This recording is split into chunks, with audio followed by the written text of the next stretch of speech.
Dia ngebahasnya tentang untuk pembelian rumah baru sama rumah second. Oh iya. Ada ya di situ ya. Negeri ya.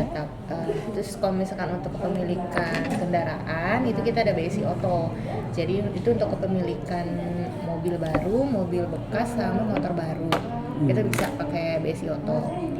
Terus ada juga kartu pembiayaan, namanya itu Hasanah Card. Dia nggak ada di formulir ini, nggak ada, karena dia beda. Iya. Itu jenisnya kayak kartu kredit, cuman versi syariahnya, kayak gitu.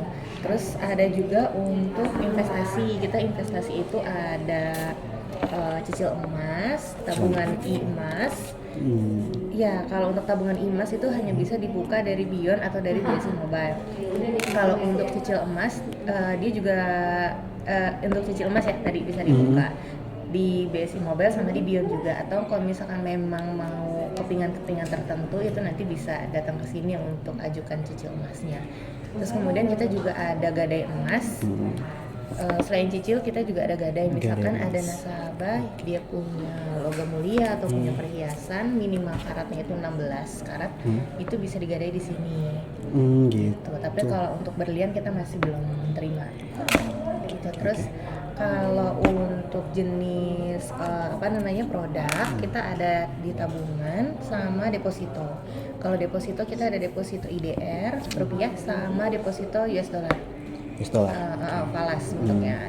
Dan juga ada deposito jarang sih sebenarnya, deposito IDR sama itu aja dolar. Nah terus kalau untuk produk tabungan kita ada di tabungan Easy. Tabungan Easy itu jadi untuk yang bisa bertransaksi gitu. Kalau ada lagi tabungan haji Indonesia, dia penggunaannya untuk haji sama umroh aja. Jadi memang nggak bisa untuk transaksi dan kita nggak berikan ATM juga. Kemudian ada juga tabungan anak. Tabungan anak itu ada tabungan junior sama tabungan simpanan pelajar. Nanti dilihat lagi dari kebutuhan nasabahnya mau pilih yang mana. Kemudian kalau untuk haji kita juga ada tabungan haji untuk anak untuk usia dari baru lahir sampai sebelum dia punya KTP, itu bisa pakai tabungan haji muda Indonesia kayak gitu. Kalau untuk dari segi tabungan yang reguler yang tadi di awal itu tabungan Easy, kita ada dua, ada Easy Wadiah sama Easy Mudharabah. Easy Wadiah, Mudharabah. Itu bedanya apa tuh? Mudharabah bedanya di akadnya. Kalau yang Mudharabah dia akadnya itu Mudharabah Mutlaqoh. Jadi sistemnya bagi hasil. Nah kalau untuk nominal bagi hasilnya sendiri itu nanti fluktuatif, tergantung dari saldo rata-rata nasabah sama dari bagi hasil sama dari pendapatan bank. Jadi model itu kita kayak naruh uang di bank, lalu uang dikelola itu setelah itu kalau misalnya memang ada hasil yang didapatkan dari uang dari kita yang uangnya dikelola sama bank, nanti baru dikasih bagi hasilnya sesuai pendapatan banknya. Iya.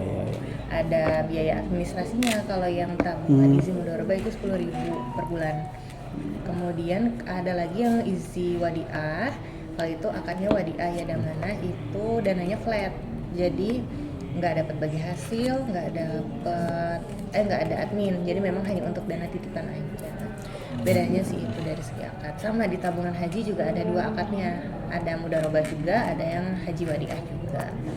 Tergantung dari nasabah pengennya akadnya yang mana. Terus Bu, kalau ini kan tadi nanti dikelola ya Bu, terus hasilnya dibagi gitu. Nah kalau misalnya saat mengelola itu bank mengalami kerugian, itu ditanggung bersama atau pihak bank yang menanggung? Itu sih fair biasanya. Jadi kalau misalkan memang bagi hasil banknya itu lagi tinggi, nanti pendapatan banknya lagi tinggi, bagi hasilnya nanti kita berikan lebih.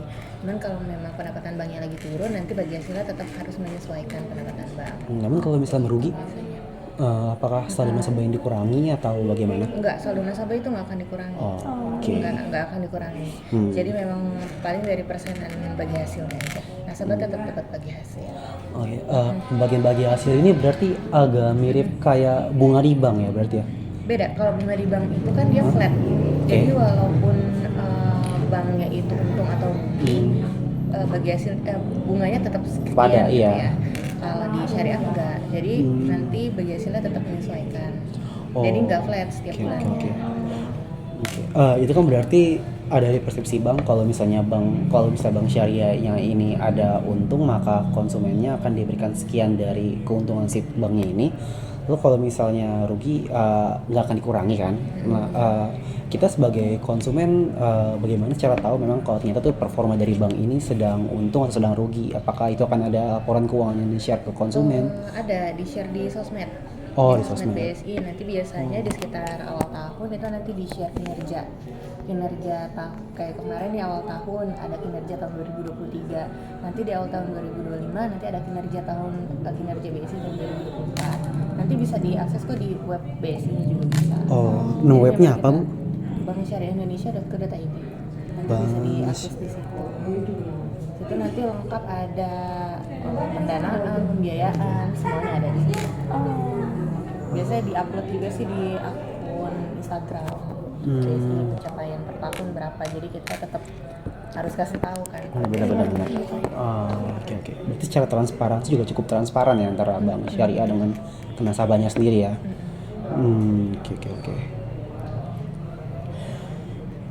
Terus kalau misalnya boleh aku summary, berarti secara akad yang digunain sama Bank BSI sendiri itu ada dua ya, akad mudaroba sama wadia ya. Iya, dalam segi tabungan ya. Hmm. Karena kalau dari pembiayaan beda lagi nih nanti. Saya nggak bisa ngejelasin soalnya. Benar-benar. Iya. Oke. Ada juga tabungan berjangka sih kalau di BSI, sama kayak di Konven ada tabungan berjangkanya juga. Kita namanya ada tabungan berencana sama tabungan pendidikan. Itu beda peruntukannya aja sih sebenarnya. Kalau untuk segi fitur kurang lebihnya sama. Boleh jelasin tuh, Bu? Soal Kalau tabungan berencana itu sama kayak tabungan pendidikan untuk dari segi nominal pendebetan minimal per bulan minimal 100.000, jangka waktunya minimal 1 tahun. Perbedaannya ada satu yang mencolok.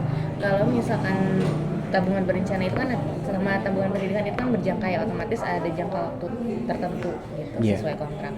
Kalau misalkan mau cair sebelum tanggal jatuh tempo, tabungan berencana itu nggak bisa cair di tengah-tengah, jadi harus ditutup. Dan ditutupnya harus di cabang pembuka. Tapi kalau misalkan tabungan pendidikan dia bisa ditarik sebagian dananya, gitu di cabang manapun bisa. Tapi dengan syarat minimal saldo harus 1 juta baru bisa ditarik. Jadi misalkan saldonya 2 juta nih, berarti bisa ditariknya sekitar 900.000, nanti biaya penarikannya 100.000. Karena saldo mengendapkan tetap 1 juta. Oh iya. Kayak gitu sih. Perbedaannya itu.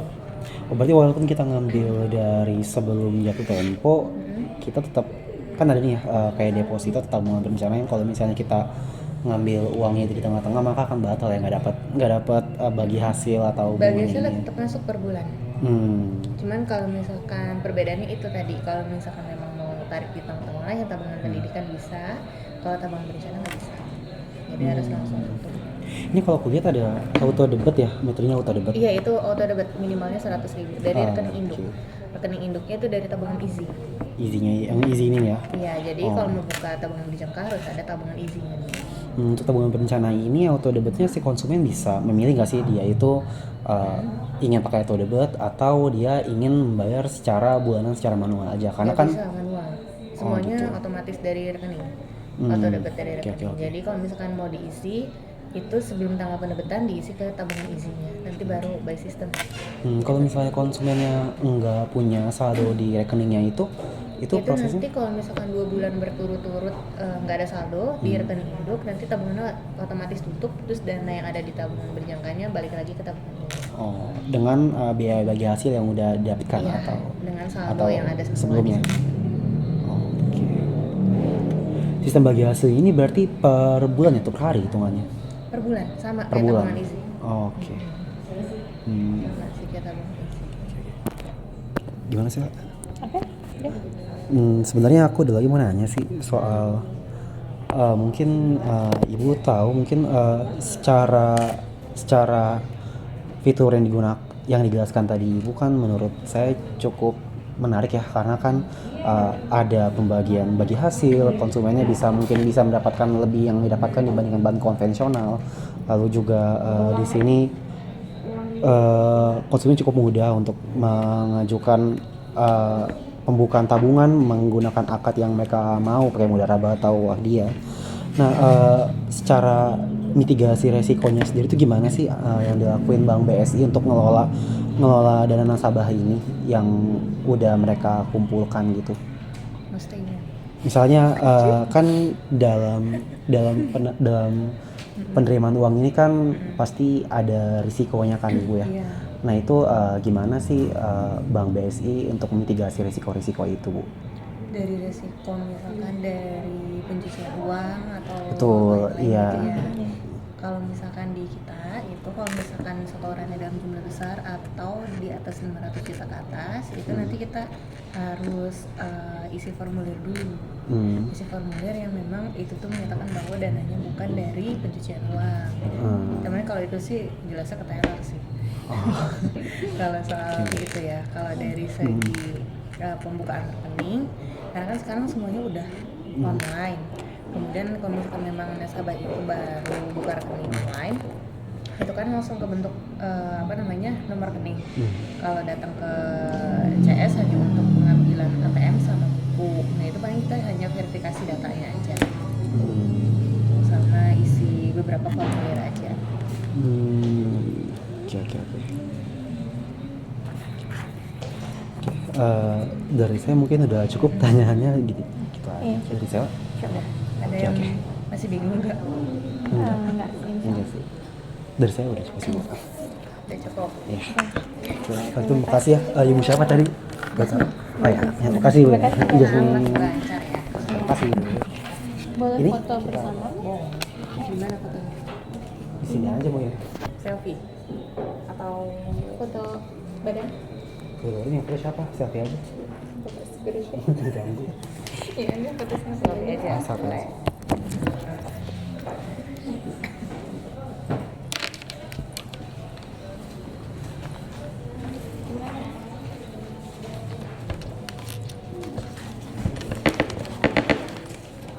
Kelihatan ya? Enggak. Ini deh. Depan atau belakang? Depan belakang mau. Tuh, dua.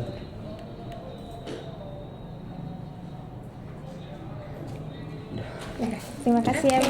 Terima kasih Bu Jasmine. Assalamualaikum.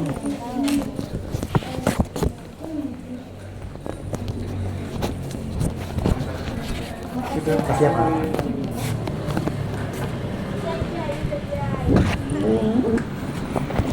Udah. Ya begitu deh. Apa? Lu disuruh ngapain? Lu disuruh buka tabungan ya?